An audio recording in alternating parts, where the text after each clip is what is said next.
सबसे पहले देखा था इंट्रोडक्शन हार्मोन के बारे में, टाइप्स ऑफ हार्मोन के बारे में देखा लास्ट क्लास में। अब हम बात कर रहे हैं किसकी, mechanism of action of hormone.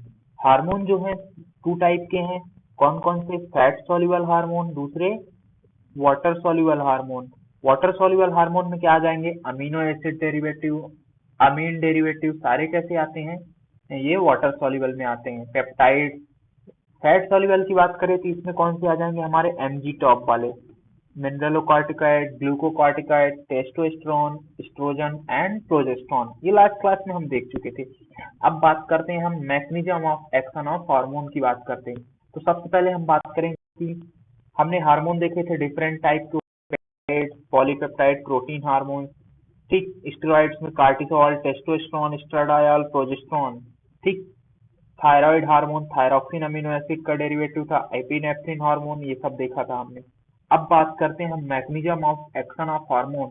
सबसे पहले हम बात करेंगे वाटर सॉल्युबल हार्मोन कैसे काम करते हैं, और दूसरा बात करेंगे हम फैट सॉल्युबल हार्मोन कैसे काम करते हैं। तो एनसीईआरटी का डायग्राम हमारे पास है, वाटर सॉल्युबल हार्मोन है, ये वाटर सॉल्युबल हार्मोन है।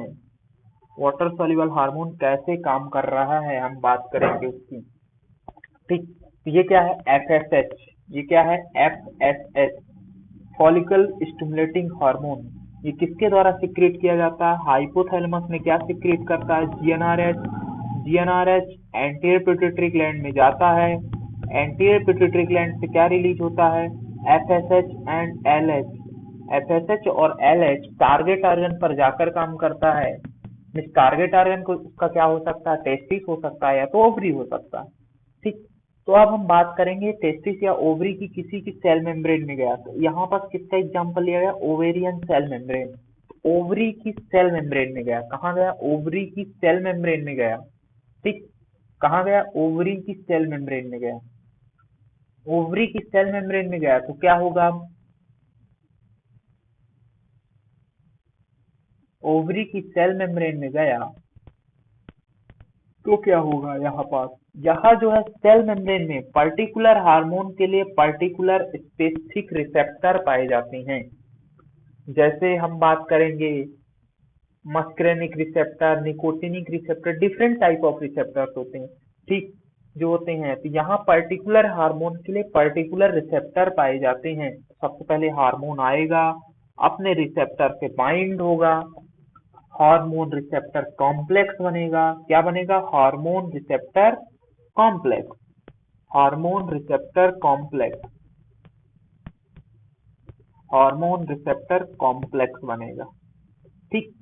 इसका हम एक एग्जांपल लेते हैं, एक रिसेप्टर का एग्जांपल ले लेते हैं, जैसे जीपीसीआर, जी प्रोटीन कपल्ड रिसेप्टर, ठीक। जी प्रोटीन कपल्ड रिसेप्टर का एग्जांपल लेते हैं हम, ठीक। तो हार्मोन आया सेल मेम्ब्रेन में, उसका रिसेप्टर था, उससे बाइंड हुआ, ठीक, और हार्मोन रिसेप्टर कॉम्प्लेक्स बना, ठीक। अब क्या करेगा, अब जो होते हैं यहाँ पर कुछ प्रोटीन्स होते हैं, जैसे जीपीसीआर का लिया मैंने, जी प्रोटीन लिया, ये कैसा होता, इनएक्टिव प्रोटीन्स होता है। कैसा होता, इनएक्टिव होता है।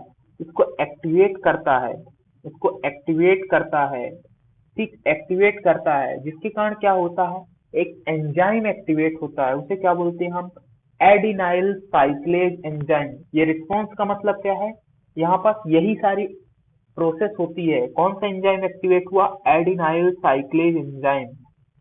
एडिनाइल साइक्लेज, साइक्लेज मतलब साइक्लिक, साइक्लिक चीज में कन्वर्ट करेगा। तो एटीपी जो होता है, एडिनोसिन ट्राइफॉस्फेट, इसको किस में कन्वर्ट करता है, साइक्लिक एएमपी में कन्वर्ट करता है। तो यहाँ पास क्या हुआ, हार्मोन आया, हार्मोन रिसेप्टर कॉम्प्लेक्स बना, इसमें रिस्पॉन्सेस हुए, डिफरेंट प्रोसेस होती हैं, ठीक। इसने एंजाइम्स को एक्टिवेट किया, कौन सा एंजाइम था हमारा, एडिनाइल साइक्लेज। इसने क्या किया, एटीपी, एटीपी को साइक्लिक एएमपी में कन्वर्ट किया। अब साइक्लिक एएमपी जो होता है हमारा, ये सेकेंडरी मैसेंजर है।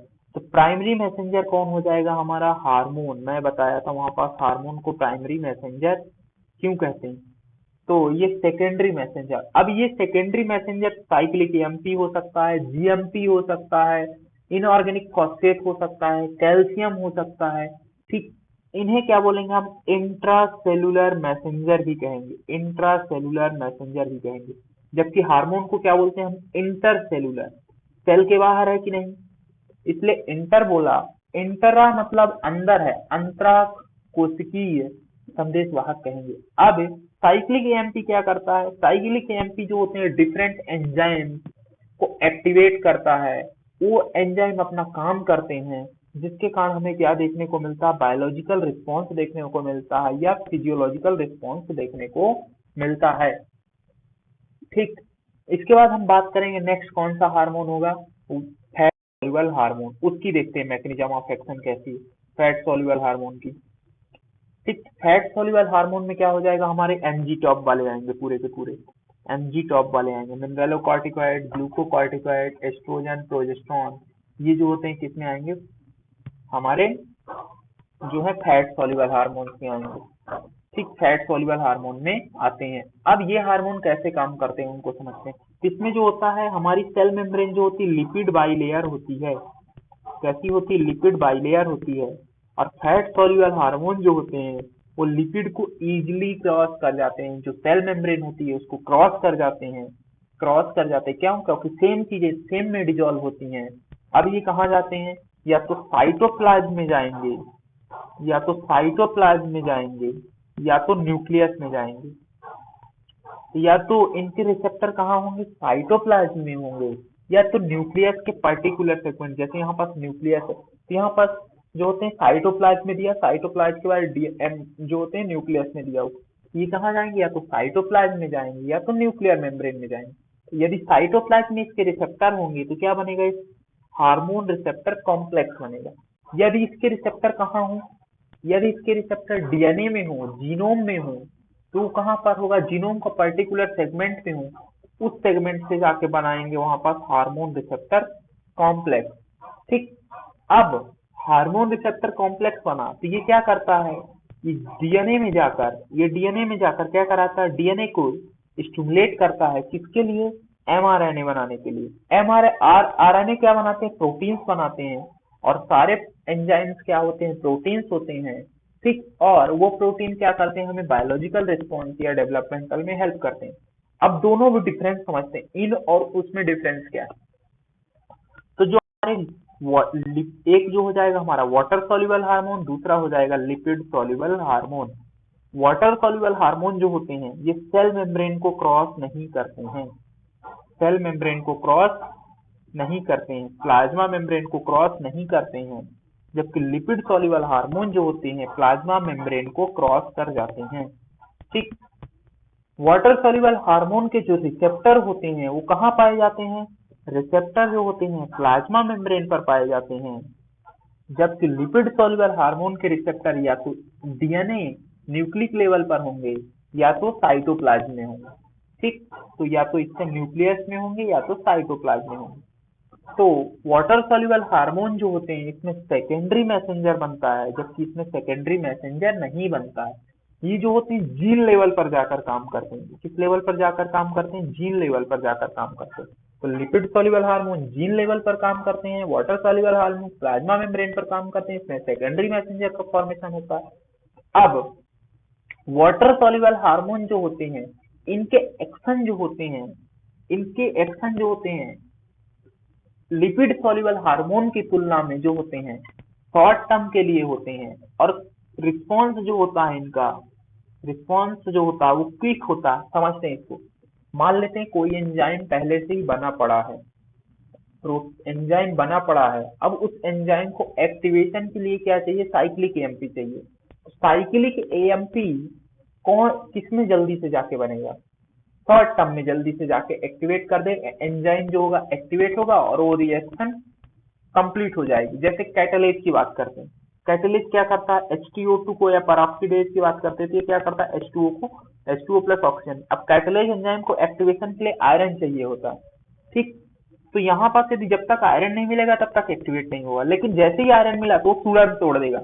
लेकिन लिपिड सॉल्युबल हार्मोन की बात करें तो ये क्या करते हैं, जो होते हैं न्यूक्लियर लेवल पर जाकर काम करते हैं। तो ये पहले क्या बनाते हैं, डीएनए बनाते हैं, डीएनए से आरएनए बनाते हैं, आरएनए से प्रोटीन बनाते हैं। तो मीन्स इनको एक एक्स्ट्रा काम करना पड़ रहा है डीएनए से आरएनए, आरएनए से प्रोटीन बनाने के लिए। ठीक, इसीलिए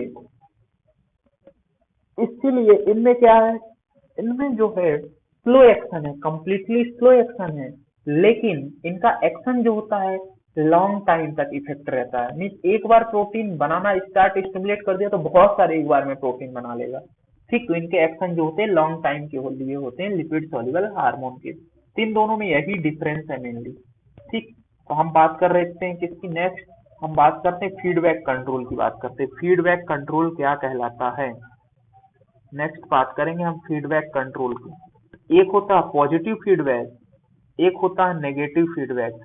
पॉजिटिव फीडबैक का मतलब क्या है, पॉजिटिव फीडबैक का मतलब ये है कि हार्मोन का लेवल हाई है और वो हाई लेवल कैसा फीडबैक देगा, पॉजिटिव फीडबैक देगा। ये कब देखने को मिलता हमें, मिड ऑफ मेंस्ट्रुअल साइकिल में, एमसी के मिड फेज में देखने को मिलता है, मीन्स 14th डे पे। यहाँ पास क्या होता है, एस्ट्रोजन का हाई लेवल होता है, एस्ट्रोजन का हाई लेवल होता है और पॉजिटिव फीडबैक देता है, पॉजिटिव फीडबैक देता है, जिसके कारण क्या होता है एफएसएच एलएच इन सब का लेवल और ज्यादा बढ़ जाता है। किसको पॉजिटिव फीडबैक देता है, एंटीरियर पिट्यूटरी ग्लैंड को, तो इसके कारण एफएसएच एलएच का लेवल बढ़ जाता है। लेकिन निगेटिव फीडबैक की बात करेंगे तो क्या होगा, हाइपोथैलेमस, हाइपोथैलेमस से क्या हुआ GnRH, GnRH anterior pituitary gland पे जाएगा, एंटीरियर पिट्यूटरी ग्लैंड से एफएसएच और एलएच का लेवल देखने को मिलता है। अब यदि यहाँ से अब ये कहाँ जाएंगे, ये हमारे टारगेट ऑर्गन पे जाएंगे। टारगेट ऑर्गन पे जो होते हैं या तो एस्ट्रोजन रिलीज होगा या तो प्रोजेस्टेरॉन रिलीज होगा या तो टेस्टोस्टेरोन होगा। यदि मेल की बात करेंगे तो मेल में टेस्टोस्टेरोन होगा और फीमेल में एस्ट्रोजन या प्रोजेस्टेरॉन होगा। तो इनका लेवल यदि बढ़ेगा, एस्ट्रोजन या प्रोजेस्टेरॉन का लेवल बढ़ेगा, तो यहाँ पास ये कैसे फीडबैक देते हैं, नेगेटिव फीडबैक देते हैं, जिसके कारण क्या होता है जीएनआरएच एफएसएच इन सब का सिक्रीशन कम हो जाता है यदि लेवल बढ़ रहा है तो। यदि टेस्टोस्टेरोन एस्ट्रोजन प्रोजेस्टेरॉन का लेवल कम हो रहा है तो ये कैसे फीडबैक देते हैं, तब भी नेगेटिव फीडबैक देंगे।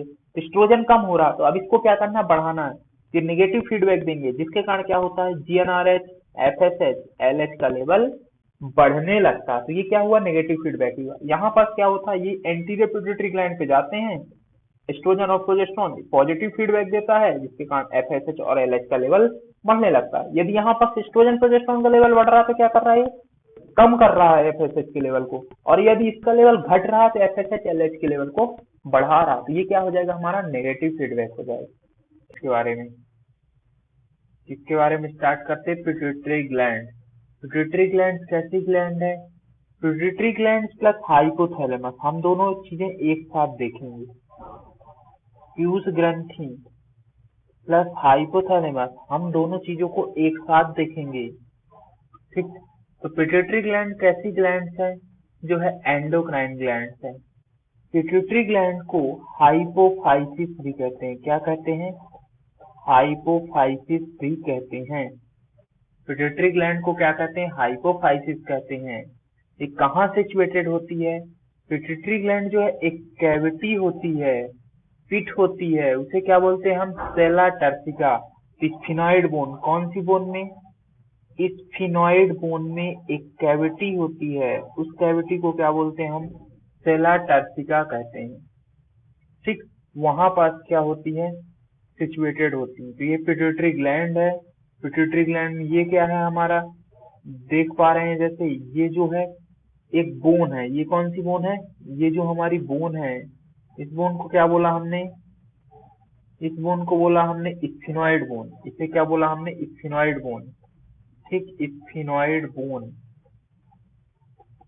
स्फिनॉइड बोन में क्या है, एक कैविटी है, उस कैविटी को क्या बोलते हैं हम, ये कैविटी जो सिचुएटेड है, इस कैविटी को हमने क्या बोल दिया, इस कैविटी को हमने बोला, इस कैविटी को हमने बोला सेला टर्सिका। क्या बोला हमने, एक गड्ढा है, गड्ढे को हमने क्या बोला, सेला टर्सिका। किस बोन में होता है ये, स्फिनॉइड बोन में होता है। किस बोन में होता है ये, स्फिनॉइड बोन में होता है। ठीक, आगे चले, अब बात करते हैं पिट्यूटरी ग्लैंड को क्या बोलते हैं हम, हाइपोफाइसिस भी कहते हैं। क्या कहते हैं, हाइपोफाइसिस भी कहते हैं। ये कैसी ग्लैंड है, स्मॉल अनपेयर्ड ग्लैंड है, ऐसी नहीं पेयर्ड नहीं होती, सिंगल होती है। ठीक, कहाँ सिचुएटेड होती है, जस्ट हाइपोथैलेमस की यहाँ पास क्या है हमारा हाइपोथैलेमस। हाइपोथैलेमस के जस्ट नीचे ये ग्लैंड सिचुएटेड है, कौन सी, पिट्यूटरी ग्लैंड। और मैं जूम करके आपको दिखाना चाह रहा हूँ, ये हमारा क्या हो गया, हाइपोथैलेमस। ये क्या हुआ, हाइपोथैलेमस। ये हाइपोथैलेमस हुआ। हाइपोथैलेमस का एक्सटेंशन आगे चलकर क्या बनाता है, पिट्यूटरी ग्लैंड बनाता है, जो कि पोस्टीरियर वाला पार्ट होता है।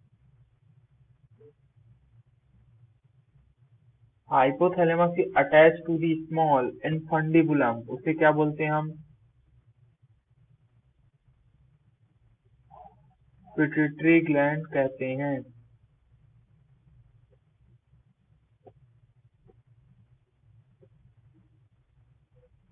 ठीक, तो ये हाइपोथैलेमस एक फंडिबुलम द्वारा अटैच होता है। ठीक, नेक्स्ट हम बात करते हैं पिट्यूटरी ग्लैंड। मैं बता चुका हूँ, एक गड्ढे में सिचुएटेड होती, बोनी डिप्रेशन में होती। ये क्या है, हमारी बोन है, ये बोनी डिप्रेशन है, ये बोन है। इस बोन को क्या बोला हमने, स्फिनोइड बोन। और इस गड्ढे में क्या है, सेला टर्सिका है, गड्ढा है, तो सेला टर्सिका बोला। उसमें क्या सिचुएटेड है, हमारी पिट्यूटरी ग्लैंड सिचुएटेड होती हैं। किप्रीफॉर्म प्लेट हो गया, स्फिनोइड बोन। ठीक, पिट्यूटरी ग्लैंड को एनाटॉमिकली जो है, इसको टू पार्ट में डिवाइड किया जाता है, anterior and posterior pituitary gland, adenohypophysis and neurohypophysis. क्या बोलते हैं हम, दो पार्ट में डिवाइड करते हैं। एक पार्ट को क्या बोलते हैं हम, एडिनोहाइपोफाइसिस, दूसरे पार्ट को क्या बोलते हैं हम, न्यूरोहाइपोफाइसिस, जिसे पोस्टीरियर पिट्यूटरी ग्लैंड कहते हैं। इसके तीन लोब होते हैं। पिट्यूटरी ग्लैंड के कितने लोब होते हैं, तीन लोब होते हैं, anterior lobe, middle lobe and posterior lobe. कितने लोब होते हैं, तीन लोब होते हैं, anterior, middle and posterior lobe. ठीक, ओरिजिन की बात करें तो पिट्यूटरी ग्लैंड का एंटीरियर वाला पार्ट किससे ओरिजिनेट होता है, पिट्यूटरी ग्लैंड का एंटीरियर पार्ट जो है वो रेथके पाउच से डेवलप होता है। रेथके पाउच है क्या, रेथके पाउच जो होता है, जब एम्ब्रियो डेवलपमेंट हो रहा होता है तो एम्ब्रियोनिक आउट ग्रोथ होती कहाँ पर, ओरल रीजन में। ठीक, स्टोमेडियम में आउट ग्रोथ होती है, उसे क्या बोलते हैं हम, रेथके पाउच कहते हैं। Secretory part of pituitary gland. इसके अलावा न्यूरोहाइपोफाइसिस का फॉर्मेशन कौन करता है, न्यूरोहाइपोफाइसिस का फॉर्मेशन जो होता है कौन करता है, हाइपोथैलेमस का एक्सटेंशन होता है, इनफंडिबुलर प्रोसेस।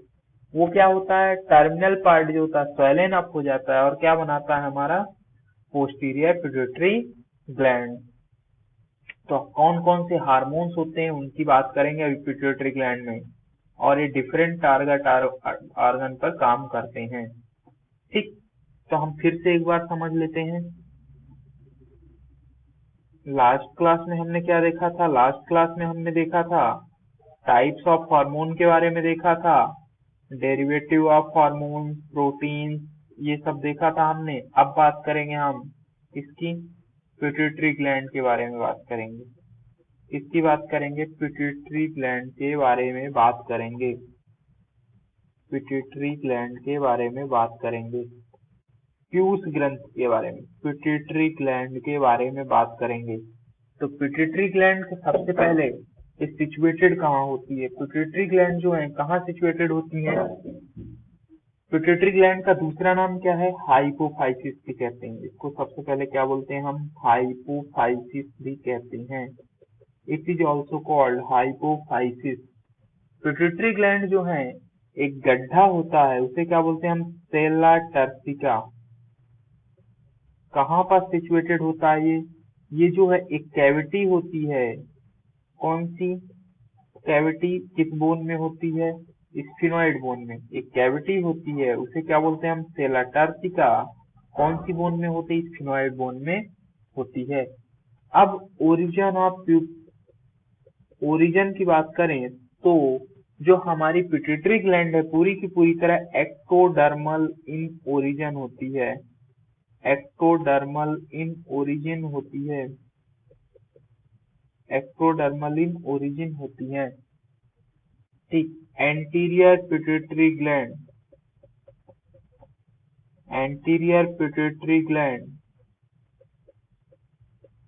एंटीरियर पिट्यूटरी ग्लैंड की बात करें तो एंटीरियर पिट्यूटरी ग्लैंड जो होती हैं वो किससे डेवलप होती है? एंटीरियर पिट्यूटरी ग्लैंड जो है इसके दो पार्ट्स होते हैं, anterior and posterior pituitary gland.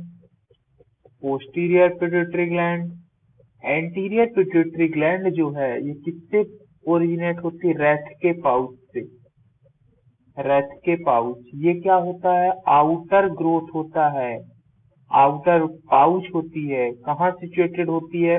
Oral cavity में, या ओरल का आउटर ग्रोथ होती है किसकी? एम्ब्रियोनिक स्टोमेडियम। स्टोमेडियम क्या बनाता है? हमारा डाइजेस्टिव सिस्टम बनाता है, उसी का क्या ग्रोथ होता है? आउटर ग्रोथ होता है। एम्ब्रियोनिक स्टोमेडियम जो है, एम्ब्रियोनिक एम्ब्रियोनिक स्टोमेडियम की आउटर ग्रोथ कौन है? स्टोमेडियम की आउटर ग्रोथ है हमारी anterior pituitary gland. Posterior pituitary gland की बात करें तो जो हमारा हाइपोथैलेमस था, ये मान लेते हैं हाइपोथैलेमस, हाइपोथैलेमस से एक्सटेंशन निकलता है, उसे क्या बोलते हैं? इनफंडिबुलम। इनफंडिबुलम का टर्मिनल वाला पार्ट स्वैलन होकर क्या बनाता है? स्वैलन होकर बनाता है हमारा पोस्टीरियर पिट्यूटरी ग्लैंड। ये किससे डेवलप होता है? Outer growth of. Posterior pituitary gland क्या हो जाएगी? Outer growth of, outer growth of infundibulum.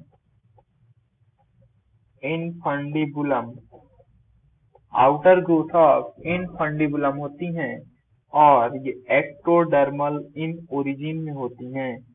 Ectodermal in origin में होती हैं।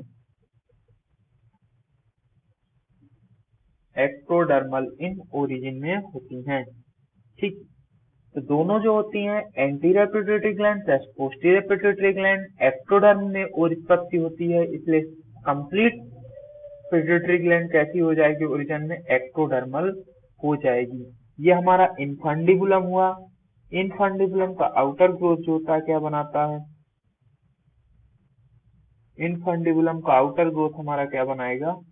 पोस्टीरियर पिट्यूटरी ग्लैंड बनाएगा।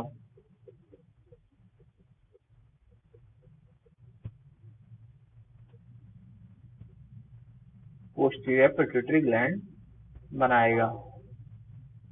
ठीक, तो पिट्यूटरी ग्लैंड की जो होती हैं, पिट्यूटरी ग्लैंड जो है इसके दो पार्ट्स हैं, एनाटॉमिकली टू पार्ट में डिवाइड किया जाएगा, anterior pituitary gland, posterior pituitary gland. Anterior pituitary gland is also known as, anterior pituitary gland को हम किस नाम से जानते हैं? एडिनोहाइपोफाइसिस से कहते हैं, एडिनोहाइपोफाइसिस कहते हैं। पोस्टीरियर पिट्यूटरी ग्लैंड को बोलते हैं हम न्यूरोहाइपोफाइसिस। क्या कहते हैं? न्यूरोहाइपोफाइसिस। पोस्टीरियर पिट्यूटरी ग्लैंड को न्यूरोहाइपोफाइसिस कहेंगे, एंटीरियर पिट्यूटरी ग्लैंड को एडिनोहाइपोफाइसिस कहेंगे। ठीक, यदि पिट्यूटरी ग्लैंड की बात करें, इसके तीन लोब होते हैं। तीन लोब होते हैं, anterior lobe, middle lobe and posterior lobe. Anterior lobe, middle lobe, posterior lobe. Anterior lobe को क्या बोलते हैं हम? एंटीरियर लोब को बोलते हैं हम पार्स डिस्टैलिस। एंटीरियर लोब को क्या बोलते हैं हम? पार्स डिस्टैलिस। मिडिल लोब को क्या कहते हैं हम? Parse intermedius.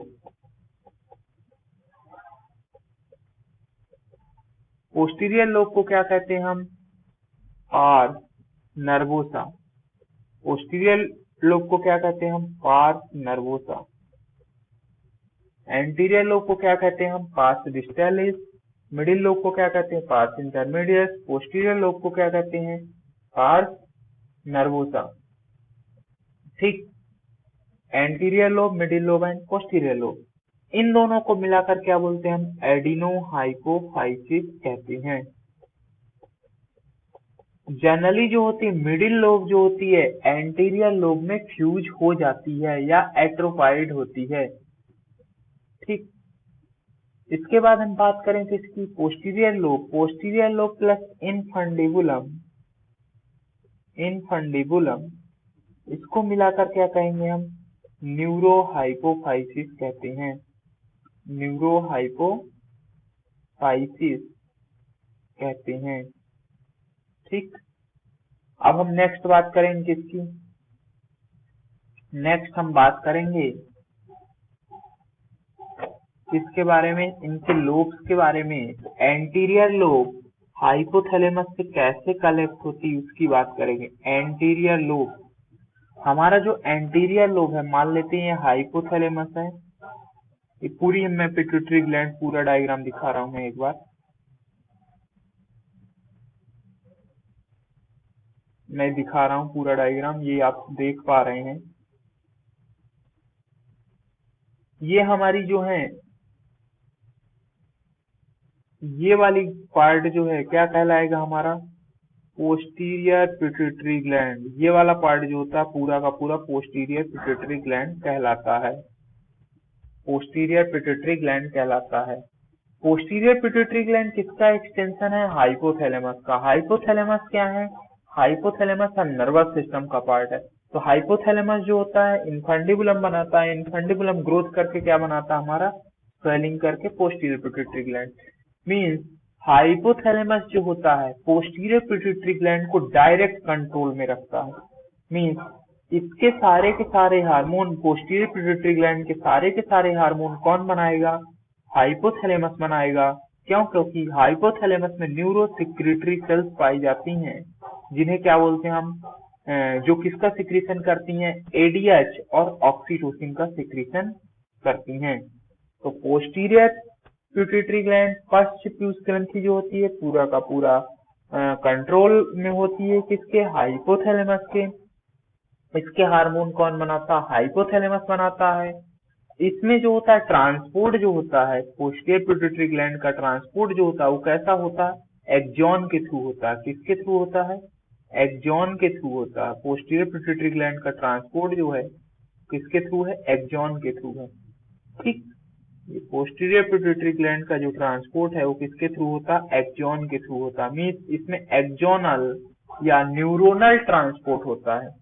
ठीक, पोस्टीरियर पिट्यूटरी ग्लैंड जो होती है न्यूरल कंट्रोल में होती है हाइपोथैलेमस के, जबकि एंटीरियर पिट्यूटरी ग्लैंड की यदि बात करेंगे हम, ये क्या हो जाएगी हमारी anterior pituitary gland.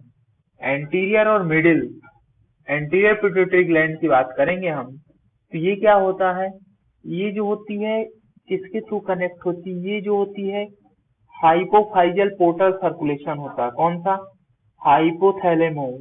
Hypophyseal portal circulation होता है। मीन्स ये इनडायरेक्ट कंट्रोल में होती है, केमिकल कंट्रोल में होती है। एंटीरियर पिट्यूटरी ग्लैंड जो है केमिकल कंट्रोल में होती है हाइपोथैलेमस।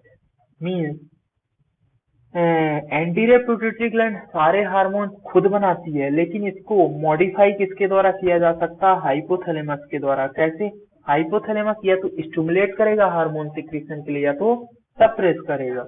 सप्रेस करेगा तो इनहिबिटिंग हार्मोन हो जाएंगे या रिलीजिंग हार्मोन हो जाएंगे। ठीक, तो ये केमिकल कंट्रोल में होती है एंटीरियर पिट्यूटरी ग्लैंड, जबकि पोस्टीरियर पिट्यूटरी ग्लैंड जो होती है एक्सोनल कंट्रोल में होती है। ठीक, तो हम चलते हैं अब नेक्स्ट फंक्शन पर बात करते हैं किसके, पिट्यूटरी ग्लैंड के क्या क्या फंक्शन है उनकी बात कर रहे हैं। तो सबसे पहले हमारा जो हार्मोन होगा, हार्मोन वो कैसे कंट्रोल में होगा, तो हार्मोन जो होता है सबसे पहले कहाँ से आता है, हाइपोथैलेमस से। हाइपोथैलेमस से रिलीजिंग या इनहिबिटिंग हार्मोन रिलीज किए जाएंगे। ये कहाँ आएंगे, एंटीरियर पिट्यूटरी ग्लैंड में, एंटीरियर पिट्यूटरी ग्लैंड में। ठीक, एंटीरियर पिट्यूटरी ग्लैंड से हार्मोन रिलीज होंगे और वो कहाँ जाकर काम करेंगे, टारगेट आर्गन पर जाकर काम करेंगे, टारगेट आर्गन पर जाकर काम करेंगे। ठीक, तो हाइपोथैलेमो रिलीजिंग हार्मोन अथवा inhibiting hormone, anterior pituitary gland hormone अथवा टारगेट आर्गन पर जाकर काम करेंगे। ठीक, अब हम बात करेंगे anterior pituitary gland. Anterior pituitary gland के कौन कौन से हार्मोन होते हैं, ये रिलीजिंग हार्मोन और inhibiting hormone anterior pituitary gland पर कौन सी वेन के थ्रू आते हैं, पोर्टल वेन के थ्रू। कौन सी पोर्टल वेन होती है, हाइपोथैलेमो हाइपोफाइजियल पोर्टल वेन। किसके बीच में? हाइपोथैलेमस और हाइपोफाइसिस के बीच में, इसलिए क्या बोला हमने? हाइपोथैलेमो हाइपोफाइजियल पोर्टल वेन बोला उसको। ठीक, तो एंटीरियर पिट्यूटरी ग्लैंड की बात करते हैं। एंटीरियर पिट्यूटरी ग्लैंड में क्या बोलेंगे हम उसको? एडिनोहाइपोफाइसिस भी कहते हैं। एडिनोहाइपोफाइसिस भी कहते हैं। एंटीरियर पिट्यूटरी ग्लैंड से दो हार्मोन रिलीज होते हैं, एक होता है एसिडोफिल, दूसरा होता है बेसोफिल। एसिडोफिल या बेसोफिल, एसिडोफिल या बेसोफिल। एसिडोफिल जो होता है, एसिडोफिल और बेसोफिल, एंटीरियर पिट्यूटरी ग्लैंड से दो हार्मोन आते हैं, एसिडोफिल बेसोफिल। एसिडोफिल से कौन कौन से हार्मोन आते हैं? एक आता हमारा ग्रोथ हार्मोन, एसिडोफिल सेल से कौन सा आता? Growth hormone. दूसरा आता प्रोलैक्टिन हार्मोन। बेसोफिल सेल से कौन से हार्मोन आते हैं?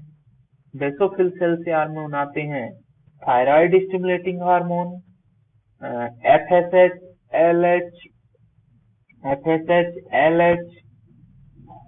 और तीसरा जो होता एसीपीएच, एमएसएच।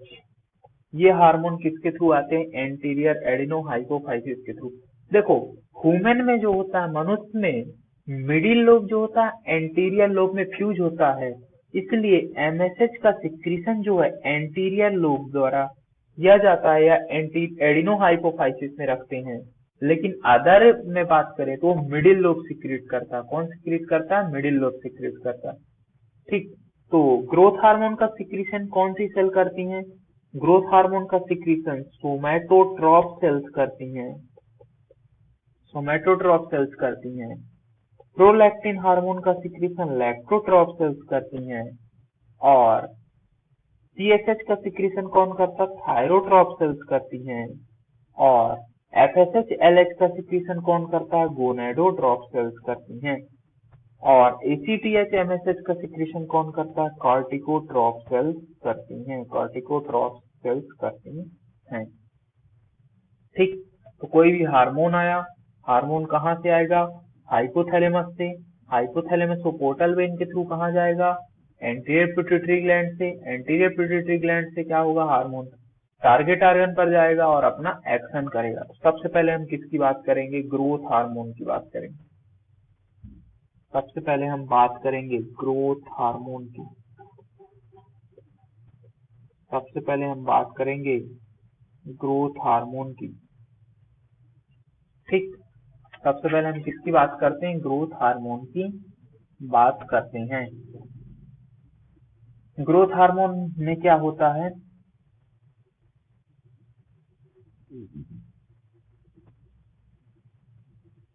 ग्रोथ हार्मोन की बात करते हैं तो हमारा जो हार्मोन है कहाँ से आएगा? हाइपोथैलेमस से। हाइपोथैलेमस से क्या रिलीज होगा? ग्रोथ हार्मोन रिलीजिंग फैक्टर अथवा growth hormone inhibiting hormone. Growth hormone inhibiting hormone को सोमैटोस्टैटिन भी कहते हैं। ये कहाँ जाएगा? एंटीरियर पिट्यूटरी ग्लैंड पे जाएगा। एंटीरियर पिट्यूटरी ग्लैंड से कहाँ जाएगा? ये एंटीरियर पिट्यूटरी ग्लैंड से डिफरेंट सेल पे जाएगा। एंटीरियर पिट्यूटरी ग्लैंड से कौन सा हार्मोन रिलीज होगा? ग्रोथ हार्मोन, और ये डिफरेंट सेल पर जाएगा और डिफरेंट एक्शन करेगा। ठीक, तो हाइपोथैलेमस, हाइपोथैलेमस से क्या हुआ? ग्रोथ हार्मोन रिलीजिंग हार्मोन अथवा growth hormone inhibiting hormone secrete हुआ। ये जो होते हैं डिफरेंट ऑर्गन पर गया, डिफरेंट ऑर्गन पर गया, means growth hormone different organ पर गया और अपना एक्शन किया। तो ग्रोथ हार्मोन के क्या क्या काम है उसकी बात करते हैं। तो ग्रोथ हार्मोन सबसे पहले मेटाबॉलिज्म पर क्या इफेक्ट डालता है? मेटाबॉलिज्म पर क्या इफेक्ट डालता है? सबसे पहले बात करेंगे कार्बोहाइड्रेट मेटाबॉलिज्म की। कार्बोहाइड्रेट मेटाबॉलिज्म में ये क्या करता है? ये जो लीवर सेल में क्या करता है? लीवर सेल में जो है ये क्या करता है? ग्लाइकोजेनेसिस कराता है, मीन्स ग्लूकोनियोजेनेसिस एंड ग्लाइकोजेनेसिस कराता है। कहाँ? लीवर सेल में, यकृत की कोशिकाओं में क्या करता है ये? ग्लाइकोजेनेसिस एंड ग्लूकोनियोजेनेसिस क्या कराता है? ग्लूकोनियोजेनेसिस कराता है। ठीक, क्या कराता है लीवर सेल में? ग्लाइकोजेनेसिस एंड ग्लूकोनियोजेनेसिस कराता है। ठीक, दूसरा लीवर सेल में, अदर सेल में क्या करता है ये? अदर सेल में जो है ये ब्लड ग्लूकोज लेवल को मीन्स ऑक्सीडेशन को क्या करता है? ब्लड ग्लूकोज लेवल को इंक्रीज करता है। क्या करेगा ये? ब्लड में ग्लूकोज लेवल को इंक्रीज करेगा, ब्लड में ग्लूकोज लेवल को इंक्रीज करता है, इसलिए इसको क्या बोलते हैं? डायाबिटोजेनिक हार्मोन कहते हैं। डायाबिटोजेनिक हार्मोन कहते हैं। रक्त में शर्करा के स्तर को बढ़ाता है, इसलिए इसको क्या बोलते हैं? डायाबिटोजेनिक हार्मोन कहते हैं।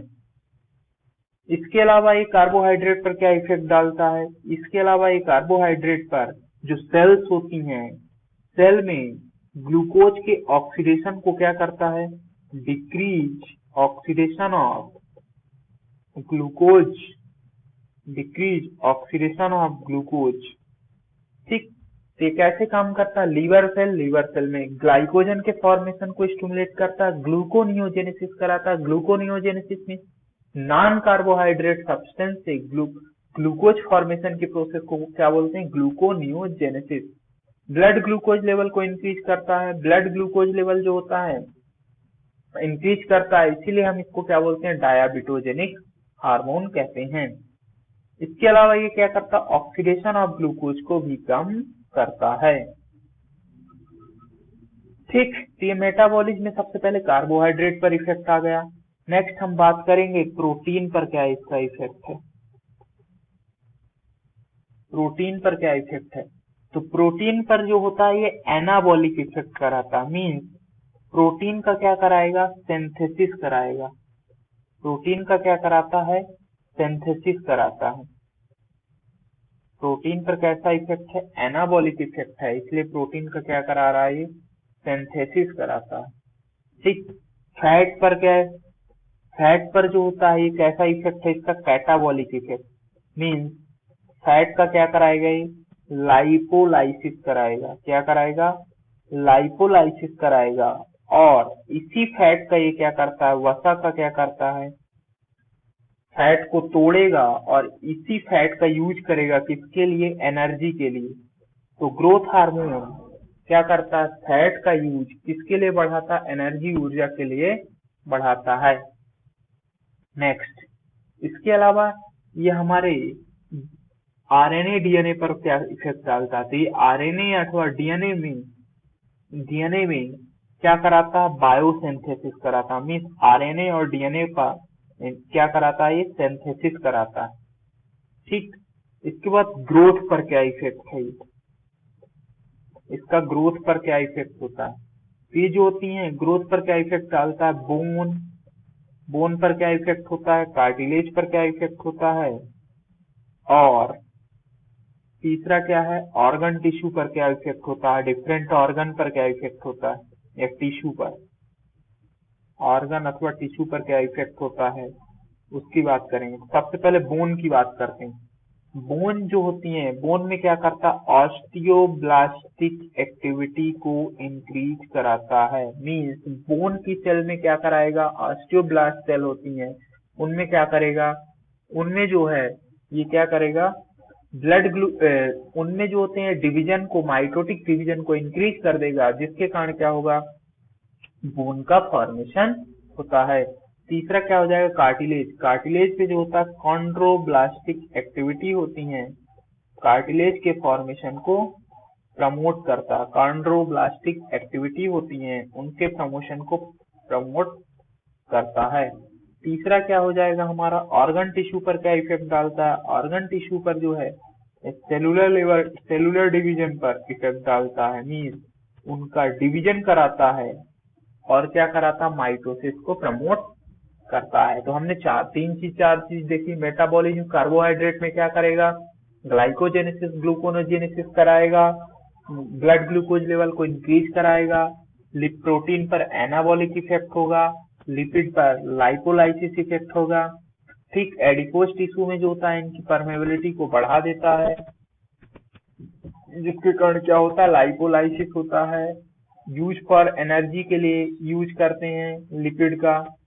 तीसरा क्या है, ग्रोथ कराता है, बोन में ऑस्टियोब्लास्टिक एक्टिविटी बढ़ा देगा, कार्टिलेज में कॉन्ड्रोब्लास्टिक एक्टिविटी बढ़ा देगा, जो सेल्स हैं उनमें सेलुलर डिवीजन को इंक्रीज कर देगा।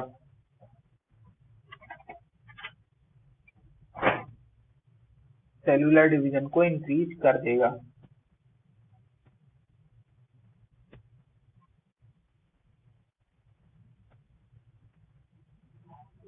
नेक्स्ट हम बात करेंगे किसकी, नेक्स्ट हम बात करते हैं ग्रोथ हार्मोन की डेफिशिएंसी से, ग्रोथ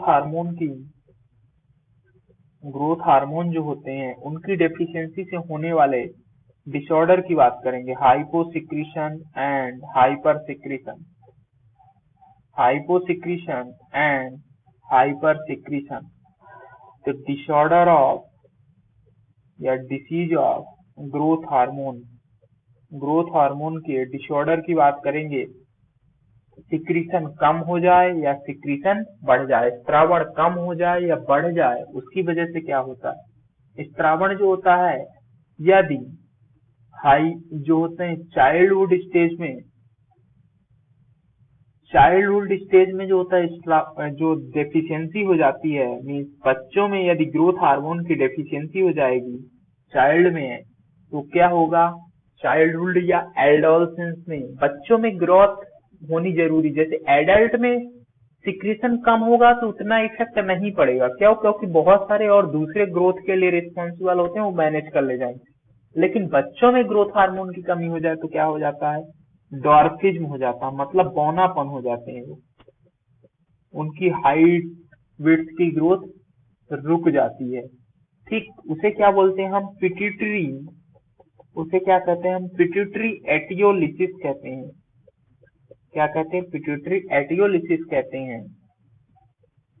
और ये जो होता है, जो सर्कस में काम करते हैं डॉर्फिज्म, उनको क्या बोलते हैं, उनको बोलते हैं हम निगेट्स कहते हैं। तो इसमें क्या होता है, यदि ग्रोथ हार्मोन की डेफिशिएंसी होती है तो फिजिकल और मेंटल ग्रोथ नॉर्मल रहती है, लेकिन जो है सेक्सुअल अथवा डेवलपमेंटल डिले हो जाता है। ऐसा क्यों होता है हम समझते हैं अभी। दूसरा क्या हो सकता है, ग्रोथ हार्मोन का सिक्रीशन बढ़ जाए। ग्रोथ हार्मोन का सिक्रीशन चाइल्ड स्टेज में बढ़ता है तो क्या होगा, एडल्ट स्टेज में बढ़ता है तो क्या इफेक्ट पड़ेगा, वयस्क में बढ़ता है तो क्या पड़ेगा, बच्चों में। यदि चाइल्डहुड स्टेज में बढ़ता है तो चाइल्डहुड स्टेज में हाइपर सिक्रीशन बढ़ जाता है, तो ग्रोथ जो होती है एक प्रपोर्शन में होती है, सभी जगह इक्वल ग्रोथ होती है। इसलिए जो चाइल्ड में यदि बढ़ेगा ग्रोथ हार्मोन तो उनकी लंबाई में ज्यादा वृद्धि हो जाती है, लेंथ जो होती है इंक्रीज लेंथ। और ग्रोथ कैसी होती है, प्रपोर्शनिएट ग्रोथ होती है, प्रपोर्शनिएट ग्रोथ होती है, प्रपोर्शनिएट ग्रोथ होती है। ठीक, इनकी लेंथ जो होती है इंक्रीज हो जाती है, लेंथ क्या होगी, इंक्रीज हो जाती है। चाइल्ड में लेंथ मेनली इंक्रीज होती है, जबकि एडल्ट में जो है विड्थ इंक्रीज होती है। क्यों, क्योंकि उनकी ग्रोथ लंबाई में ऑलरेडी कंप्लीट हो चुकी होती है। ये डिसप्रपोर्शन में होती है, डिसप्रपोर्शन में ग्रोथ होती है, ये प्रॉपर अनुपात में ग्रोथ नहीं होती एडल्ट में। एडल्ट में चौड़ाई में वृद्धि होती है, बच्चों में लंबाई में ग्रोथ होती है, लंबाई में ग्रोथ होती है, इसलिए हम इसको क्या बोलते हैं, जाइजेंटिज्म कहते हैं। यदि चौड़ाई में ग्रोथ हो तो उसे क्या बोलेंगे हम, एक्रोमीगैली कहेंगे, एक्रोमीगैली कहते हैं। अब ग्रोथ के लिए कौन कौन से हार्मोन होते हैं, ग्रोथ तीन तरह की हो सकती है, फिजिकल, हमारी बॉडी में फिजिकल हो सकती है, मेंटल ग्रोथ हो सकती है, और सेक्सुअल ग्रोथ हो सकती है। फिजिकल, मेंटल एंड सेक्सुअल, या फिजिकल, मेंटल, सेक्सुअल, ऐसा कर लो। Physical growth, sexual growth and mental growth, 3 तरह की ग्रोथ होती है। अब 3 हार्मोन की बात करेंगे, एक लेते हैं इंसुलिन, दूसरा लेते हैं ग्रोथ हार्मोन, तीसरा लेते हैं हम थायरॉक्सिन। थायरॉक्सिन हार्मोन जो है ये तीनों तरह की ग्रोथ कराता है, physical, sexual and mental growth. यदि ग्रोथ हार्मोन की बात करें तो फिजिकल एंड सेक्सुअल ग्रोथ कराता है। ठीक, यदि हम बात करें इंसुलिन हार्मोन की तो ये कैसा ग्रोथ कराता है, ये जो होते हैं ओनली फिजिकल ग्रोथ कराता है, सेक्सुअल और मेंटल ग्रोथ नहीं कराता। ग्रोथ हार्मोन मेंटल ग्रोथ नहीं कराता, थायरॉक्सिन मेंटल ग्रोथ कराता है। ठीक, तो इसलिए जो होता है एडल्ट में इतना इफेक्ट नहीं आता किसका, ग्रोथ हार्मोन का। नेक्स्ट हम बात करेंगे किसकी,